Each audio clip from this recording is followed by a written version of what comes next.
اگلی آیت، وَمَثَلُ الَّذِينَ اور ان لوگوں کی مثال يُنْفِقُونَ سب خرچ کرتے ہیں اموالہم اپنے مال مبتغاء چاہنے کے لیے مرضات اللہ کی خوشنودی وتثبیتاً اور دل جمی کے ساتھ من انفسہم اپنی نفسوں کی کمثل الجنتی ایک باغ کی مثال کی طرح ہے بربوتی بلند جگہ پر ہو اصابہا برسے اس پر وابل زور کی بارش فاتت پھر لائے وہ اکلہا اپنا پھل ضعفین دگنا۔ میننگس کو دیکھ لیتے ہیں پہلے ہم اس کے کہ مثال ان لوگوں کی جو خرچ کرتے ہیں اپنے مال چاہتے ہوئے اللہ کی خوشنودی اور اپنے نفسوں کے دل جمی، یعنی پہلا جو رخ تھا وہ اس کے اپوزٹ ہے کہ ان کا مقصد جو ہے وہ لوگوں کو دکھانا تھا، اذیت دینا تھا، تکلیف دینا تھا اور جتانا تھا، اور دوسرے لوگ جو اللہ کی خوشنودی کے لیے خرچ کرتے ہیں اور اپنے نفسوں کے دل جمی کے ساتھ، ان کی مثال کیسی ہے؟ ایک باغ کی سی مثال ہے جو بہت بلند جگہ پر ہو، برسے اس پر زور کی بارش، پھر لائے وہ اپنا پھل دگنا۔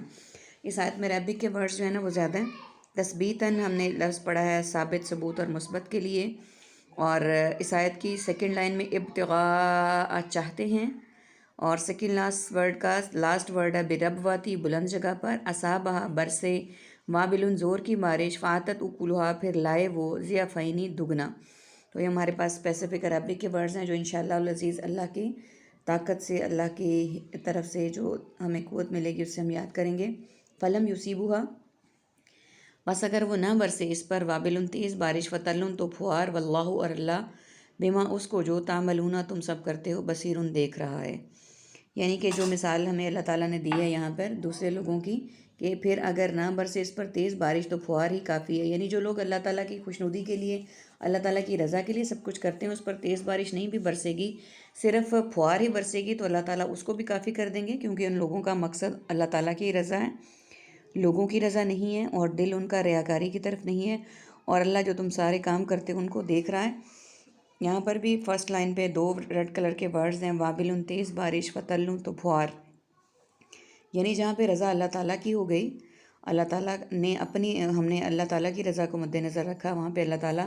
پھوار کو بھی کافی کر دے گا اور فصل کو اس سے دگنا کر دے گا، پھل بھی دگنے ہوں گے۔ وہ اسی طرح سے ہے کہ جو ہم نے اللہ تعالیٰ کی راہ میں سب کچھ کیا، اللہ تعالیٰ کی خوشنودی کے لیے کیا۔ یصیبہ اصابہ مصیبت اور مصائب سے ہے، تعملون عمل، اعمال، عامل اور معمولات کے لیے ہم لفظ بولتے ہیں، تو یہ ہمارے اس سے ریلیٹڈ ورڈ ہے۔ اب اگلی آیت کے میننگس کو ہم دیکھ لیتے ہیں۔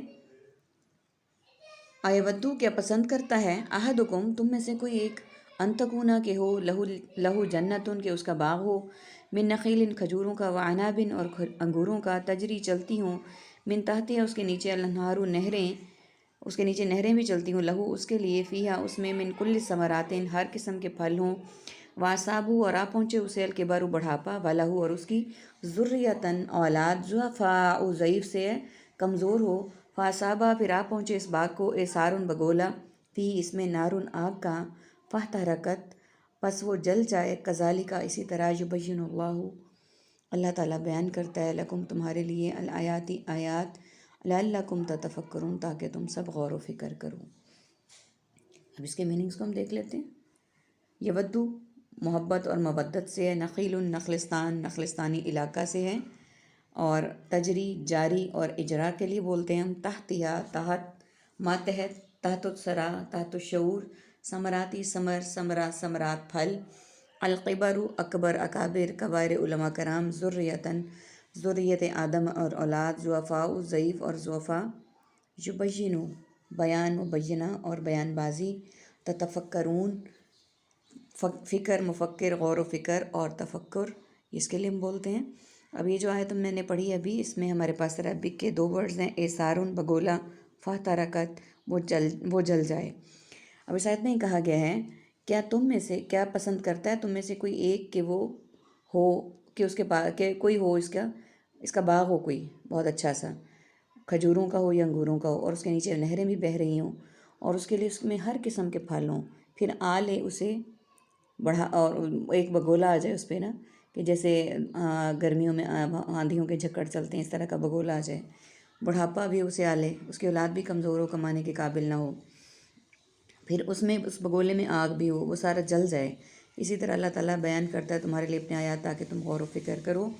یعنی یہ مثال پوری دی گئی کہ ایک شخص بہت مالدار ہے، مالدار سے مراد یہ ہے کہ اس کی نیکیاں، اس کے اعمال اعمال صالح اتنے زیادہ ہیں، لیکن اس کا مقصد چونکہ لوگوں پہ خرچ کرنے کا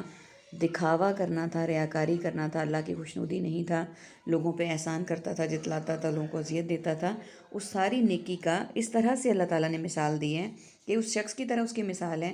کہ اس کے پاس سارا کچھ ہے، باغ بھی ہے انگوروں یا کھجوروں کا، اس کے نیچے نہریں بھی بہہ رہی ہیں، پھل بھی ہر قسم کا ہے، اب اسے بڑھاپا بھی آ گیا، یعنی وہ مزید اب محنت زیادہ نہیں کرنے کے قابل، اولاد بھی کمزور ہے، اس کا سارا عمل کا اس کا جو سورس آف انکم ہے وہ باغ ہے، اور اس میں اس کو بگولا نے پکڑ لیا اس باغ کو، آگے اس میں آگ بھی تھی، وہ جل جائے تو وہ کیا کرے گا؟ اسی طرح سے ہماری نیکیوں کا حال ہے کہ جو نیکیاں ہم اللہ کی رضا کے علاوہ لوگوں کو دکھانے کے لیے کرتے ہیں، وہ ہماری نیکیاں اسی بگولے کی طرح اور اسی آگ کی طرح جل جائیں گی۔ اللہ تعالیٰ سے دعا کرتے ہیں اللہ تعالیٰ ہمیں ان لوگوں میں شامل نہ کرے کہ جو آگ میں بگولے والے ہوں، بلکہ ان میں شامل کرے جن کا مقصد صرف اللہ کی خوشنودی ہو، اللہ کی رضا حاصل کرنا ہو۔ آمین ثم آمین یا رب العالمین۔ اور ہماری زندگی کے تمام معاملات اللہ تعالیٰ اور اس کے رسول صلی اللہ علیہ وآلہ وسلم کی خوشنودی کے لیے ہوں۔ وآخر دعوانا ان الحمد للہ رب العالمین۔ سبحانک اللہم و بحمدک نشہد ان لا الہ الا انت نستغفرک و نتوب الیک۔ السلام علیکم ورحمۃ اللہ وبرکاتہ۔